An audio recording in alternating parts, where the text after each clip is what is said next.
வணக்கம் நண்பர்களே. இப்போ நம்ம அப்பா வழியா அம்மா வழியா சொத்து இருக்கு.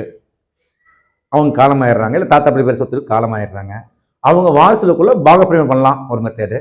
இன்னொரு மெத்தேடு சொத்தை ஒத்திரை வச்சுக்கலாம் இருந்தா இன்னொரு பாகத்துக்குரிய அடுத்தவங்க எனக்கு சொத்து வேண்டாம், முழுசு நீங்களே வச்சுக்க, நான் ஒரு குறிப்பிட்ட அமௌண்ட் வாங்கிக்கிறேன் அப்படின்னு ஒரு விடுதலை பத்திரம் எழுதி கொடுக்கலாம். இது நல்ல மெத்தேடு, அது கரெக்டான மெத்தேடு. அந்த விடுதலை பத்திரம் எழுதி கொடுத்ததுக்கு அப்புறம் கொஞ்ச நாள் கழிச்சு இல்லை நம்ம தெரியாமல் கொடுத்துட்டோம், நம்ம குறைவாக காசு வாங்கிட்டோம், நம்ம போய் இதை கேன்சல் பண்ணிடலாம், நமக்கு விடுதலை பத்திரம் கேன்சல் பண்ணலாம்னு சொல்லிட்டு ஒரு 2018க்கு முன்னாடி, கரெக்டாக சொல்கிறேன் 2018க்கு முன்னாடி, பிப்ரவரிக்கு முன்னாடி ஒரு வசதி இருந்தது.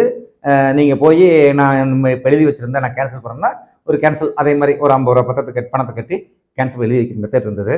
அப்படி நிறைய பேர் பண்ணி வைக்கிறாங்க. அப்படி பண்ணினால் அது செல்லுபடி ஆகுமா அப்படிங்கிறது ஒரு வழக்கு. நிச்சயம் செல்லுபடி ஆகாது. விடுதலை பத்திரம் எழுதி கொடுத்தவர் விடுதலை பத்திரம் தான். அதில் மாற்று கருத்து எதுவுமே கிடையாது, ஒரு துளியளவும் கிடையாது. கண்டிப்பாக அந்த சொத்து யாருக்கு அவங்க எழுதி கொடுத்தாங்களோ அவங்களுக்கு தான் அது போய் சேரும். மற்றபடி நான் விடுதலை பத்திரம் எழுதி கொடுத்துட்டேன், எனக்கு திருப்பி அதை கேன்சல் பண்ணிட்டேன் அப்படின்னா கேன்சல் பண்ண முடியாது.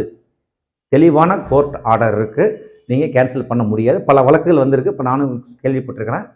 அதில் இந்த ஒரு வழக்கு மிக முக்கியமான வழக்கு. அதில் அக்கா தம்பிக்கு நீ வச்சுக்கோ எழுதி கொடுத்துட்டாங்க, குறிப்பிட்ட அமௌண்ட் பணமும் வாங்கிட்டாங்க.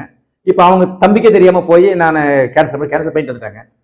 இப்பெல்லாம் பண்ண முடியாது. இப்பெல்லாம் கேன்சலே பண்ண முடியாது. இப்போ என்ன பண்ணணும்னா திருப்பி சொத்தை எழுதித்தான் இப்போ எனக்கு கொடுத்துட்டீங்கன்னா திருப்பி நான் உங்களுக்கு எழுதி கொடுக்கணும், அப்படித்தான். கேன்சல் பண்ணுற மெத்தேடு இதெல்லாம் கிடையாது. அப்படி 2018 கேன்சல் பண்ணியிருந்தாலும் அது செல்லுபடி ஆகாதுங்கிற உயர்நீதிமன்ற தீர்ப்பு இருக்கு. நீங்கள் இது கண்டிப்பாக இந்த மாதிரி இதில் அனுபவப்பட்டிருந்தீங்கன்னா உங்களுக்கு இது உபயோகமாக இருக்கும்னு நினைக்கிறேன். இந்த மாதிரி சம்மந்தப்பட்ட யாராவது அனுபவப்பட்டவங்க வந்தாங்கன்னா, இந்த பிரச்சனை நடந்தாங்கன்னா அவங்களுக்கு இந்த வீடியோ அனுப்புங்க, அவங்களுக்கு உபயோகமாக இருக்கும். மீண்டும் நல்ல வீடியோ சந்திக்கும் விடைபெறுவது சரவண பிரகாஷ், திருப்பூர். நன்றி, வணக்கம்.